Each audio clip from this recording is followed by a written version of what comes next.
लागला तो व्हिडिओ बनवतो. तू बोल मौली. ओके तेवढं बोल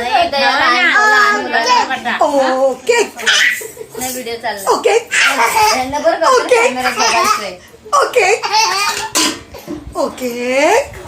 त्याची लय एनर्जी आहे पण त्या पोराची नाही दुकानात तुमच्या हात चिमटे. माझ्याकडे ना हे लहान पिल्लू आलंय. आम्ही मैत्रिणीकडे बघा झालं खाऊ खायला आलेलो. तर ते बाळ आमचं आहे ना ते माझ्या मागे खूप लागलेलं.